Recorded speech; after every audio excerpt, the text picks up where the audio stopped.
ready, Mr. President. It has been quite the large week for Battlefield 6, and yes, we now know it is Battlefield 6. 2 days ago, we got the initial reveal, which told us the name of the game, but also told us that the world reveal is going to be coming today on July the 24th.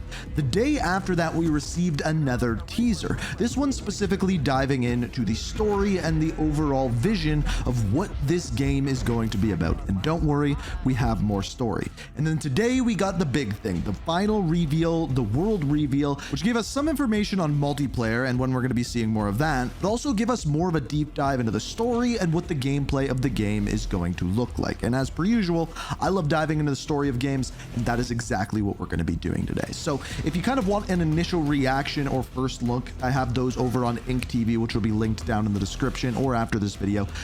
But as far as this video, it's going to be about the story. It's going to be about what you can expect from this game later this year. So first things first, let's check out what got revealed today. So the trailer for this actually started with the premiere countdown on YouTube. I thought this was super slick. I thought this was super cool. And what they did for the countdown is it was actually a setup for a presidential address. You could see them moving around the cameras, people moving around, and you could even hear reporters talking in the background about how they didn't quite know what was going on and what had taken place over the last few days. And what was happening over the last few days was the information that we were given yesterday. So in the information that we were given yesterday, we learned about a group called Pax Armata, and it seemed as though they were taking out almost false flag operations around the world. Some of the locations that we were given were Gibraltar, we had Georgia, and then we heard rumblings of France leaving NATO because of this, and then specifically one last thing. A full-scale attack. NATO Secretary General Hawthorne assassinated today inside NATO's headquarters. So the Secretary General of NATO has been assassinated. There's been all of these attacks around the world, and now we are getting a presidential briefing. My fellow citizens, my fellow. We will prevail.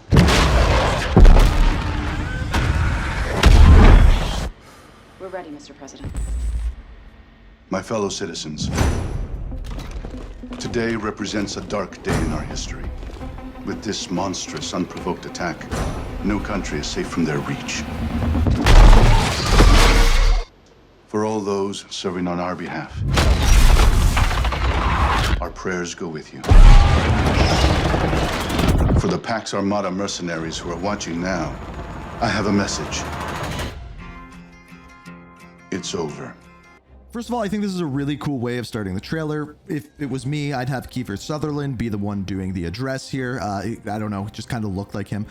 But what we do know from this is a couple of different things. First of all, the President of America telling Pax Armata that it is over is super badass. Basically, he's saying the war has been over before everything even started. Now, some other things that we end up making out of this is, number one, if you looked at his knuckles before he gave the address, you would see that they're bruised, maybe even broken. And what's interesting about this is we don't know why. We don't know who the president punched, but the president of the United States recently punched someone. Now, originally, Pax Armata, the group that we saw yesterday, was supposed to be a group or a militia that was designed to protect the world against bad things. But then they kind of turned on everyone with all of these attacks. And now, specifically America, is fighting directly against them. And from what we have seen, it appears as though China and potentially even Russia may be backing Pax Armata as well. Now, it appears as though this presidential address that we are seeing at the very beginning is happening directly after an event that happened in the United States. It appears as though Brooklyn, in New York, of course, has been attacked. And this is why the presidential attack is happening. And then after this, he's saying, Pax Armata, those are the people who carried it out. They're done for. We're going after you. And hence marks the start of the events of Battlefield 6. So then we need to get into the characters who are in this. So of course we have the president there, but then we have who I believe is the main character. Now we don't have any names or anything, but this character is seen a couple of different times and even heard speaking throughout the trailer. Fast. Prove decisive. Dagger on my 6. Now, we don't have a name to go with this soldier, but I would guess that this is kind of like your Captain Price of what is going to be similar to a Task Force 141.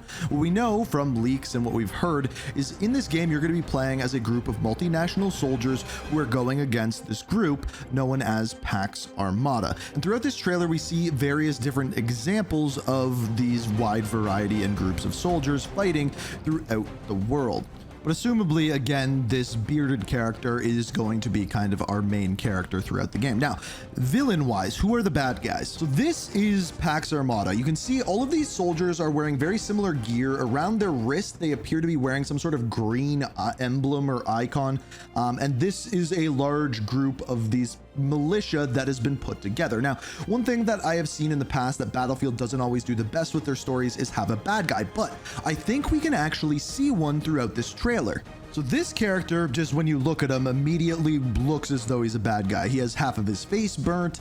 He's wearing green, which is similar to what we see Pax Armata wearing. But this is not confirmed whatsoever. This very well could be one of the good characters working with the bearded guy that we saw before. But just based on how he looks and everything. Also, there is one other scene where you can see some soldiers behind him. And I truly believe in that scene, those are Pax Armata soldiers. So I'd be willing to bet that this is probably going to be the big bad or one of the leaders of Pax Armata that we see throughout the game. But again, not confirmed whatsoever. Now, I truly believe that almost all of what we're seeing in this trailer is for the campaign of the game, which kind of has been announced. Now, based off of what we're seeing, we have a very, very wide variety of missions. We have some missions that appear to be more of like the clean house style, breach and clear buildings. Even you can see one in Brooklyn before the helicopter crashes into it, which look really cool. And then we have the big wide open missions. You have a couple where there's tanks, where there's planes, and I'm very curious how they push this narrative moving forward, whether it's super linear or a bit more open world, wider variety of gameplay. We won't really know until we get our hands on it or they show a campaign mission. But here's the one thing that I will say: if they do and nail characters right, and then on top of that have these like big widespread missions, like we see one with a dam exploded, we see Brooklyn, which looks absolutely insane, and these various different cities around the world, this could be an absolutely incredible campaign and story that Battlefield is putting together. So I know it's a little bit weird seeing me do kind of a story video about a game other than Call of Duty, especially a militarized game, but this is something that I said I wanted to do more and more this year, and I'm wondering if you guys would like to see me maybe go back to Battlefield 3, 4, Battlefield 1, and tell some stories from those games before this one comes out. Because guess what? We found out a little bit more today that got actually leaked on the Battlefield website, and that is a release date. It appears as though it is now confirmed that October 10th is when Battlefield 6 is going to be released. So yeah, if you want to see more Battlefield story videos, just show me by hitting that like button, letting me know down in the comments what type of story videos you'd like to see on those games. And just one last thing, as a summary, if you wanted to know exactly what's going on moving forward with Battlefield 6, we have this company known as Pax Armata that at one point may have been defending the world against bad people, but now started to do some false flags operations, turned on NATO, even killed their secretary. After which they performed attacks around the world, including one in Brooklyn. Now, the President of the United States has called war on Pax Armata and said that it's already over, and that is where the events of Black Ops 6 pick up, with what appears to be a bearded man leading a multinational group of soldiers against Pax Armata in Two-Face, aka burnt skinny Conor McGregor. And that is the story that we have moving forward. So if you want to see more Battlefield videos, subscribe, turn notifications on, and if you love story and video games, you found a place for you. And as always, until next time, peace.